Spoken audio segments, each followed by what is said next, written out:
종로 환경미화원 사망. 죽음 부르는 예외 조항 없애야. 서울 한복판에서 새벽에 홀로 일하던 환경미화원이 숨졌다. 3인 1조 근무가 원칙이지만 홀로 차량 운전과 쓰레기 수거를 감당하다 참변을 당했다. 환경미화원의 이딴 산재 사망으로 2019년 개정한 법은 예외 조항이라는 구멍을 통해 무력화된 상태였다.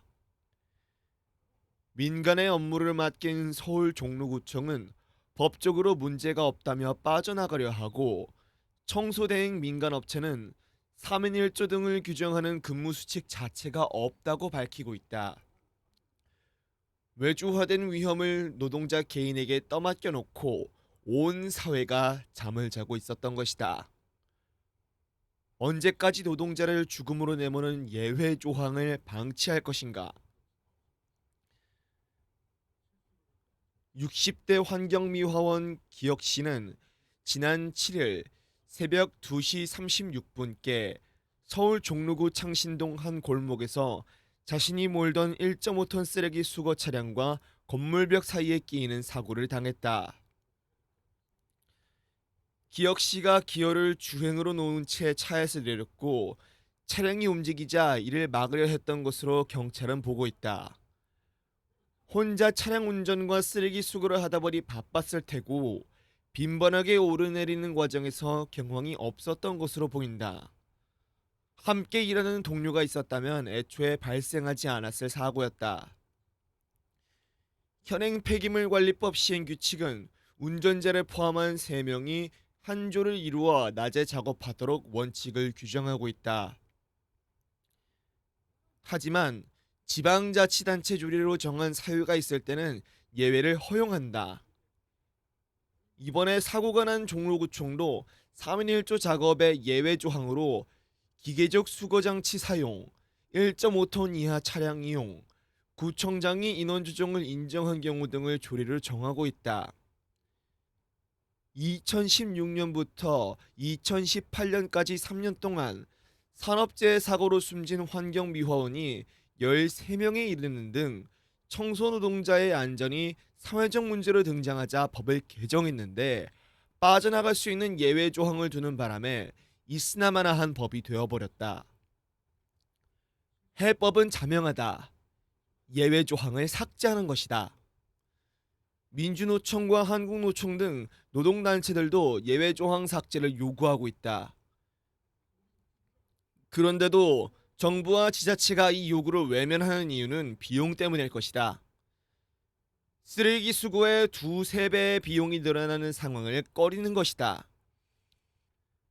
다수의 지자체가 각종 전시 행정과 지자체장의 지적쌓기형 행사에 예산을 물쓰듯 하는 현실을 생각하면 쓰레기 수거라는 필수 행정에 돈을 아끼려 드는 행태가 어처구니 없을 따름이다.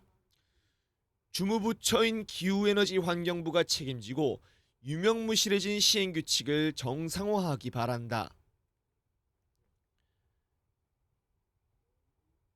5차례 대책에도 집값 치솟자 윤석열 오세훈 탓.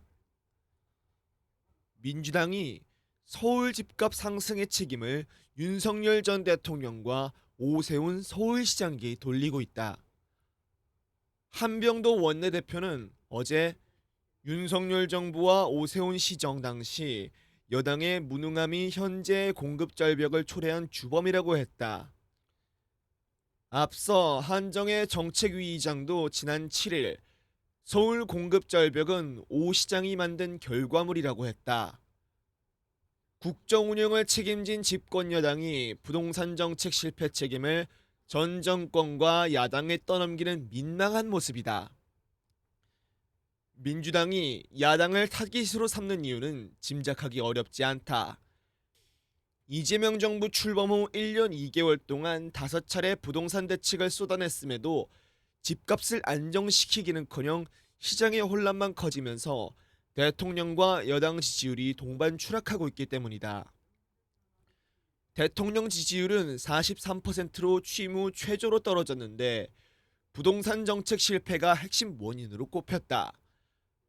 자산 형성에 민감한 30대의 70% 이상이 국정 수행을 부정평가한다는 조사 결과도 나왔다. 부동산 문제를 해결할 능력이나 자신감이 없으니 야당을 희생양으로 만드는 정치 공방으로 여론의 화살을 돌리려는 것 아니냐는 의혹이 제기된다. 정부의 부동산 실패는 통계로 입증된다. 한국부동산원에 따르면 현 정부 집권 이후 1년간 서울 아파트값 상승률은 1%로 문재인 정부 첫 해보다 높은 역대 최고치를 기록했다. 정부를 이기는 시장은 없다며 공급을 외면하고 고강도 대출 규제와 징벌적 세금으로 일관한 결과가 매물 잠김과 가격 급등으로 나타난 것이다.